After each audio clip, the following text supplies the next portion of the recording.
বিসমিল্লাহির রহমানির রহিম। আদম আলাইহিস সালাম হতে হযরত মুহাম্মদ সাল্লাল্লাহু আলাইহি সাল্লাম এবং যত পীর ওলি গাউস কুতুব সকলের পায়ে ভক্তি এবং সালাম রেখে আজকে মারিফতের গোপন কিছু কথা নিয়ে আলোচনা করার চেষ্টা করব। আদম আলাইহিস সালামকে সৃষ্টির শুরু থেকে আল্লাহ পাক ইবলিসকে তৈরি করেছেন। প্রকৃতপক্ষে ইবলিস কে, এর পরিচয় কি, এই বিষয়ে আজকে তুলে ধরার চেষ্টা করব। আদমকে সৃষ্টির পর সমস্ত ফেরেশতাকে হুকুম করা হলো যে আদম কাবায় সেজদা করো। সমস্ত ফেরেশতা সেজদা করলো, শুধু একজন ব্যক্তি সেজদা করলো না। কেন সেজদা করলো না?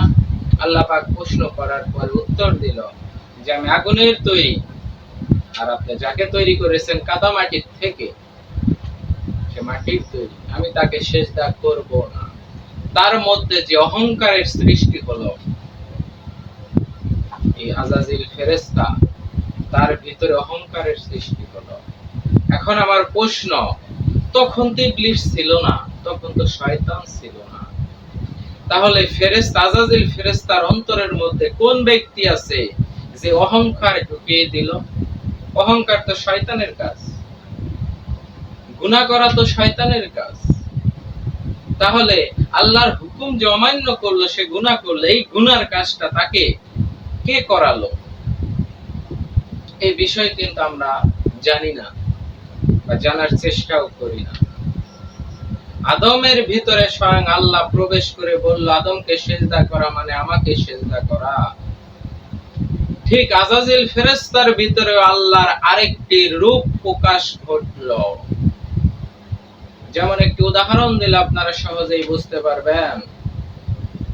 দুইটি হাত যদি একত্রে আমি হাতে তালি দেই তাহলে শব্দ হবে, না হলে শব্দ হবে না।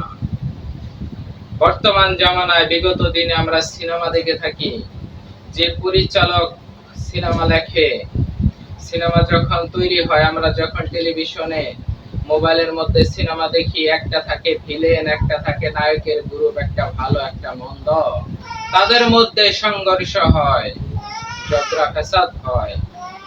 কেন? মানুষকে আনন্দ দেওয়ার জন্য, বোঝানোর জন্য। যে ভিলেনের অভিনয় করতেছে সে কি প্রকৃতপক্ষে ভিলেনের অভিনয় করতেছে?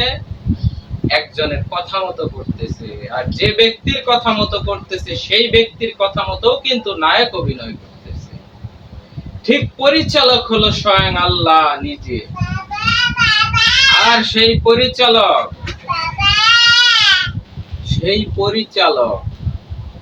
এবং আল্লাহর মধ্যে কোনো পার্থক্য নাই।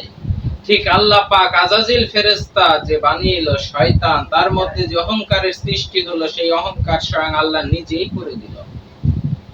কারণ হক না থাকলে বাতিল বোঝা যাবে না, বাতিল না থাকলে হক বোঝা যাবে না। আদম এবং হাওয়াকে, আমাদের আদি পিতা আদম হাওয়াকে সৃষ্টি করে যখন জান্নাতে রাখলো, তখন বলল এই গন্ধম গাছের ধারের কাছে যেও না এবং এর ফল তোমরা ভক্ষণ করিও না। কিন্তু তখন ইবলিসের ওয়াসওয়াসায় তারা সেই গন্ধম ফল ভক্ষণ করল। তখন ইবলিসের ওয়াসওয়াসায় গন্ধম ফল ভক্ষণ করল। ঠিক আদমকে যখন সৃষ্টি করলো, আজাজিল ফেরেশতা কেন তাকে সেজদা করলো না? তার ভিতরে যে অহংকার আসলো, সেই অহংকারটা কি? সে স্বয়ং নিজে আল্লাহ স্বয়ং। তাই আল্লাহ পাকের দুইটি রূপ, একটি আজাজিল ফেরেশতা ইবলিসের রূপ, আরেকটি হলো রহমতের নিয়ামতের রূপ। আল্লাহ কোনো দোষ নাই। আল্লাহ পাক কোরআনে বলছে আমি যাকে ইচ্ছা তাকে হেদায়েত করি, যাকে ইচ্ছা তাকে আমি পথভ্রষ্ট করি। এই কথার মানে কি?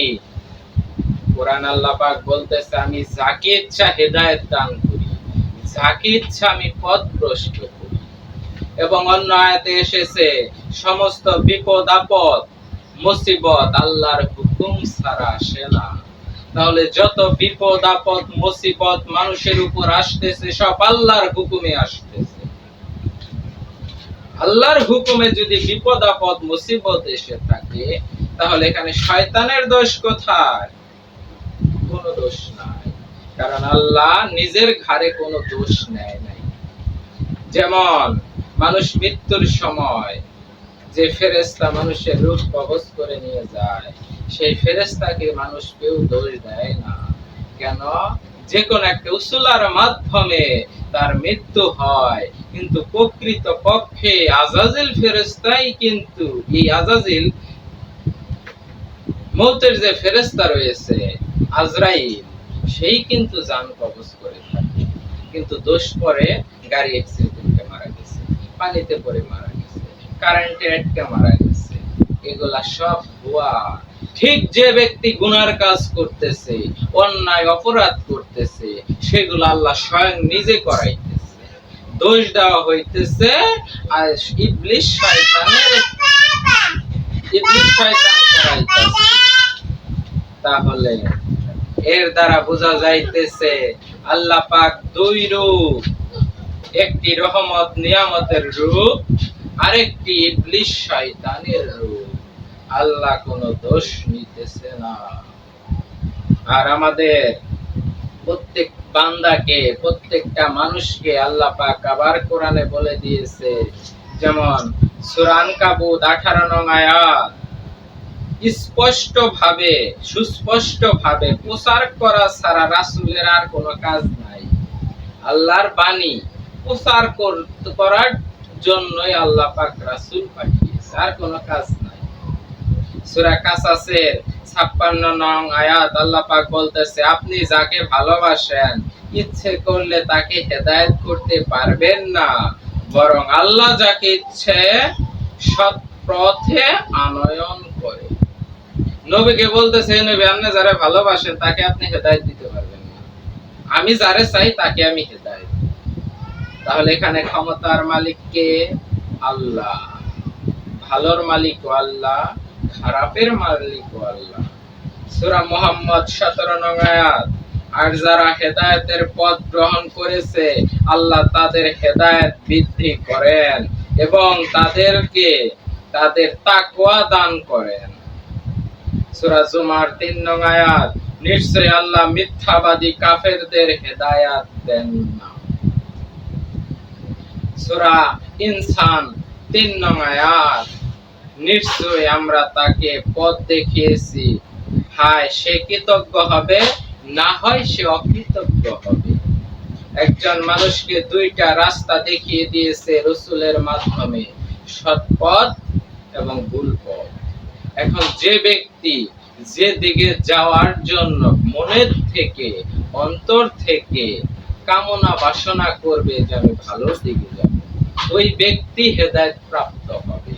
আর যে ব্যক্তি অন্তর থেকে, মনের থেকে কখনোই অনুভব করবে না যে আমি আল্লাহর রহমতের দিকে যাব না, শয়তানের দিকে যাব, তার উপর আল্লাহ কখনো হেদায়েত দিবেন না। তাই দুইটি জিনিস আল্লাহ পাক স্বয়ং নিজে তৈরি করেছে। তাই এক কথায় বলা যায় আল্লাহর দুইটি রূপ, একটি হলো রহমত, একটি হলো শয়তানের। যে আজাজিল ফেরেশতার কথা আজীবন শুনে আসতেছি, সেই আজাজিল ফেরেশতার ভিতরে কে প্রবেশ করলো আর আদমের ভিতরে কে প্রবেশ করলো? সে আল্লাহ স্বয়ং নিজেই দুইজনের ভিতরে প্রবেশ করেছে। তাই আমরা যেন প্রকৃত পক্ষে কোরআন গবেষণা করার চেষ্টা করি, সত্য যেন জানার চেষ্টা করি। দুনিয়াতে যত মুসিবত বিপদ আপদ আসতেছে সব আল্লাহর পক্ষ থেকে আসতেছে। আল্লাহ যাকে ইচ্ছা তাকে রহমত করতেছে। একটি গান শুনেছিলাম, সাপ হয়ে ধ্বংসন করে, রোজা হইয়া ছাড়ে। এই গানের অর্থ কি? সাপ হয়ে ধ্বংস করে, রোজা হইয়া ছাড়ে, এর মানে কি? ঠিক আল্লাহ পাক শয়তান হয়ে মানুষকে গুনার দিকে ধাবিত করে। আরেকটি রূপ ঠিক আবার রহমতের রূপ ধারণ করে আল্লাহ পাক হেদায়েত দান করে। সবই মালিকের খেলা। আমরা হলাম নাচের পুতুল। গানের মধ্যে বলেছে আমরা হলাম নাচের পুতুল, যেমনি নাচায় তেমনি নাচি। আমরা শুধু নাচের পুতুল, সাপ হইয়া দংশন করে, রোজা হইয়া ঝাড়ে। এই নিগুড় তথ্যগুলি, এই মারেফতের গোপন বেদগুলি কেউ তুলে ধরে না, কেউ তুলে ধরার সাহসও পায় না। আজকে এই সত্য কথাগুলি আমরা তুলে ধরলাম। আল্লাহ পাকের যে গোপনীয় বেদ, গোপন কথাগুলি প্রকাশ করে দিলাম। আমার মতে যদি এর থেকেও কেউ ভালো কোনো বিষয়ে গবেষণার মাধ্যমে আমার কথার থেকে আরো সুন্দরভাবে উপস্থাপন করতে পারেন এবং ভালো কিছু জেনে থাকেন, অবশ্যই কমেন্টের মাধ্যমে আমাকে জানাবেন। এই বলেই আমার কথা শেষ করলাম। সবাই ভালো থাকবেন। আসসালামু আলাইকুম ওয়া রাহমাতুল্লাহি ওয়া বারাকাতুহু।